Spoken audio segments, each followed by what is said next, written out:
The Arenacross Finals track in Daytona Beach, Florida is finally available in MX bikes. And today we're going to do a little bit of a fun challenge on it. But before we do that, I want to remind you guys that for only $9, you can experience the thrills of the officially licensed AMA Arenacross series by Kicker. Get all 12 rounds of the series at a discount, 1 round free plus special limited time bonus tracks free along the way too by purchasing the season pass on mxbikeshop.com. Each round will feature a unique track based on Jetworks official AMA Arenacross series track blueprints with strategic and realistic modifications, made to make even the double header rounds, providing unique race lines and experiences. So head over to mxbikes-shop.com today and check out these tracks for yourself. Of course, this final round, again, is made by Question, Kells, and Red Rider to the spec of Stone Rider and Hell Machine's ARL specs for Supercross. So let's jump in and have a little bit of fun, shall we?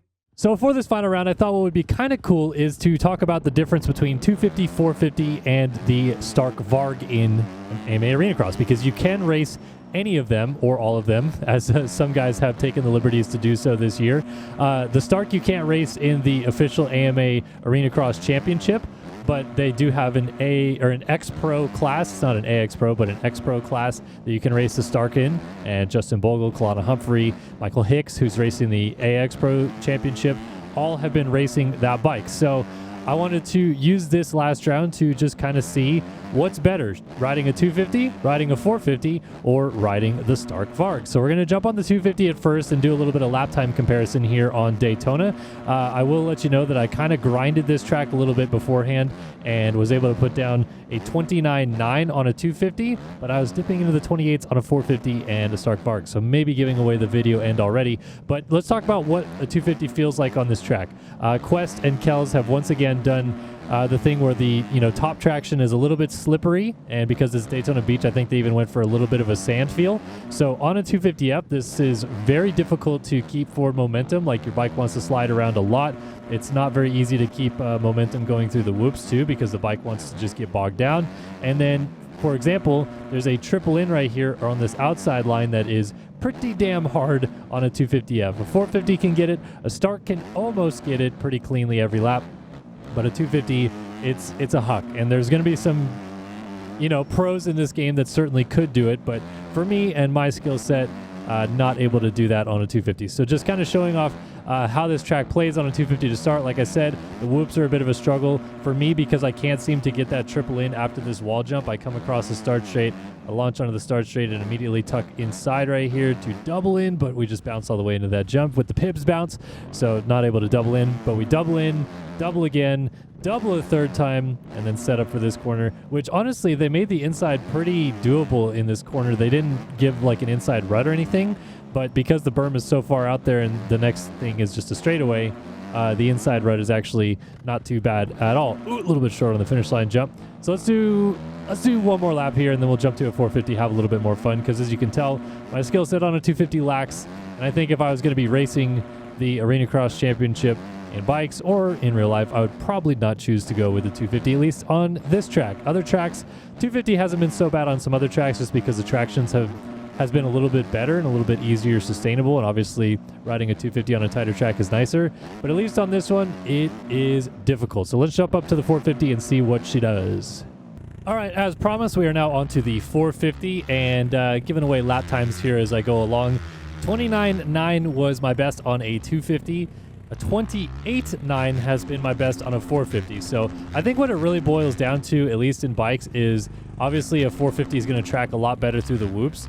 And even though a 450 is a little bit, heavier, bigger, whatever you want to call it, than a 250, the power that a 450 possesses in this game and the ability to kind of flick it around still just as easy as a 250 kind of makes it almost too easy to ride in Arenacross. Like, a 250's, strong asset is because it's snappier and bottom end power and stuff like that. But 450s in this game really are not that far off when it comes to snappiness, especially if you shift down to first gear. But like this triple in out of this corner right here was pretty much impossible for me on a 250, and on a 450 I can almost get it every single lap. So for me, like I said, if I'm able to, ride a 250 or a 450 racing this specific track, I would probably jump up to a 450. It just feels like makes the most sense. It's obviously got some kind of sandy traction, so the 450 tracks through that stuff a little bit better. In general, the slipperiness of the new OEMs make, having a little bit more power nicer.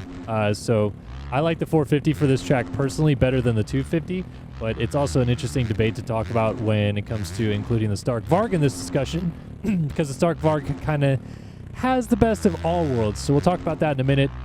You see 29.6 for my first lap, so already going faster than I was on a 250, and obviously doing the big lines helps that. Probably not going to be able to clip down to my best individual lap, because when I'm talking, I'm not really focusing as much as I was when I was recording or doing the laps before this video. But you can see the differences. You can see where I'm gaining time. You can see like even doubling in here and then checking up, like tripling out right here is still almost possible at least, but on a 250 that's pretty darn tough. Oh, we ran back-to-back 29.6s, so look at that. We're just crushing it doing laps on this track. And like I said, I think that the big difference is really the whoops. Like if you get a good run out of this corner into the whoops on a 450, I mean, you're carrying so much speed and you can get right up on top of them, and then the bike tracks straight. Even if you try fourth or fifth gear on a 250, it just doesn't quite give you the same oomph as a 450 does. Ooh, we're going to come up way short on that jump. So to me, the 450 is the way to go here at Daytona. So let's try to put in one more banger lap, and we'll jump over to the Stark VARG and see how she tracks on this track here in Daytona. So over the finish line jump we go. Land off of this guy, put the power to the ground, out of this corner, up into third so we can get up on top of these whoops a little bit cleaner. And very nice run through the whoops there. We'll check up and hit this like a wall jump so we can get a cleaner run into this corner. Oh, and then we hit the tough blocks. Not ideal whatsoever, but you still get the gist. The 450 bangs on this track in my opinion. So let's talk about Stark VARG and see if she does some good stuff as well. And last but not least, we jump onto the Stark VARG, and we put it on the alpha mode. So we're going all ham on this track here today. And again, just like with the 450, the difference maker with the Stark, the whoops. You can go so damn fast in these whoops. I mean, it's insane how much speed you can carry through them. But I will say, it is somehow kind of hard to get this triple in out of this corner. Like, I don't know if it's just the excess power and spinning out, like I said, or like I just did with the Stark, or what have you. But it does open up a different opportunity through that rhythm section. So really, the 250, 450, and Stark all have three different ways that I like to get through that rhythm section. And I'll try to show that off right here. So up and over the finish line jump we go, a little bit short on the double, so apologies for the start of the lap looking terrible. And then, like I said, you just can absolutely cook through these whoops. But you can cook yourself too if you start going a little bit too sideways on entry. So really about entering straight through those whoops. And then, like I said, the line I like to take right here, you scrub this guy, you go to the inside, double in, and we're going to jump off the track, but then you can triple to this big jump and then double into the corner, which is still the same amount of jumps that you would have to do even if you tripled in on the Stark, because as you saw with the 450, you triple in, then you double. Even if you triple single, it's still another kind of roller or jump you have to hit on the way out. So I like that you can go 2-3-2 from the inside on the Stark, because it's just about flowing momentum and still doing the same amount of jumps. So here we go, cooking through the whoops. And then we'll scrub this guy, land on the rear tire, double in. Oh, it just came up a little bit short. It is doable, I promise. That I will tell you, in grinding this track, I did a 28.9 right on the 450. On the Stark, 28.8. That is how close the difference is between the two of them. Trying to get this track a little bit dialed in. I'm almost positive some guys would go faster on the Stark than me on this track, and obviously they would go faster than me on the 452, but I still think that most people would probably go faster in general on the Stark just because of how much raw speed you can carry through the whoops on this bike. One thing I don't know, and I should know this, is I think Arenacross does limit the Starks that race the X class to be in a specific map, so you couldn't even run like this 80 horsepower mode basically that I'm on. And it's probably too much for Arenacross anyway. As you can see, I'm slipping and sliding a lot and not getting out of the corners very well, but I make up with so much of it through raw speed on the rest of the track. But like if you come out of this corner and get into the whoops really good and blitz them well, like the 80 horsepower is insane. So if you went to a more standard mode, you'd blitz it pretty similarly to what the 450 has to offer. And then it's just really about nailing this section or not, which I just can't do when I'm talking, apparently. I did it 100 times in a row, I swear, off camera. And then the second I start talking, I can't double in cleanly anymore. So let's focus up here, get a couple quick laps on the Stark that are half decent so you can actually see what I'm talking about with the difference of the Stark and the 450.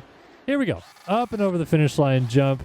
Pretty easy to get all the way over it, whereas the 250 was a struggle, remember? And then out of this corner, even a bounce or two, we can kind of get through the whoops okay. That was a pretty rough run, but I'll take it. Land off this, and then double in. Get that triple. Darn it. Okay, I need to remember to suck the bike up with the seat bounce physics or the sit dab physics to get over that first little double. And then I got to try to be a little bit better with the throttle control on the rest of the track because I feel like I'm maybe being a little bit throttle happy. All right, so over the finish line jump again we go. Into this berm, slide it around there, rear end sliding like crazy, and then we're going to bounce through the whoops and go down. Let's just start over. We don't need to do a whole lap. We can just go back and go over here and do another lap once again. All right, so let's focus up. Double in. Over the finish line jump. Little bit short this time, but that's okay. And then out of the corner here, up on top of this. And what am I doing in the whoop? Seriously, I don't even know what's happening.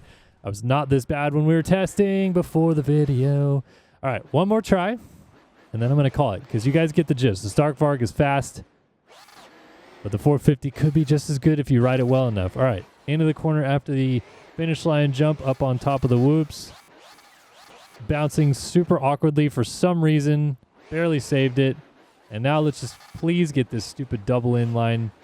Double in, triple. That's what I've been trying to do that whole time. And it's fast if you can connect through the inside line of that corner pretty well. Down into this corner, hard on the brakes, double in, and then that's a lap. I don't know what that lap time was. We'll try to do one more lap, and then we can see what that lap time was as we go by the pit boards next time. But here we go. There's a hellaciously good run through the whoops. So fast I even almost blew the corner. Jump out the flat here. Double in. Triple. Double into this corner, and then what was this lap that I ran? 29.4. So there you go. Even just in this random testing lap. Oh, I was going to have a really good lap right there and then slid out on the start straight. But yeah. Get over the finish line, jump, land on the side, go down. Let's take a look at what that lap time was really quickly. Not settings. I want to go back to pits. Really quickly, laps. So yeah, 29.4, 29.6, but ideal 27.8, which is a whole second faster than my best lap time that I had run previously. So there you have it. Stark is probably the best, especially with that inside line. But the 450 also slaps. All bikes are fun, and in general, this track is a ton of fun. So if you guys want this track, head over to mxbikes-shop.com. I'll include a link to this one in the description below. And try out other Arenacross tracks, not just this one. Get the season pass, check them all out. We'll do a tier list video coming up in the next week or so, talking about all the Arenacross tracks from this year. Shout out Quest, Kells, Red Rider, of course Hell Machine and Stone Rider for all the stuff that they do for getting us this Arenacross series in 2024 and 2025. Hopefully you guys enjoyed this one. If you did, give it a like. It'll help us out a ton, and we'll see you guys in the next one. So long for now.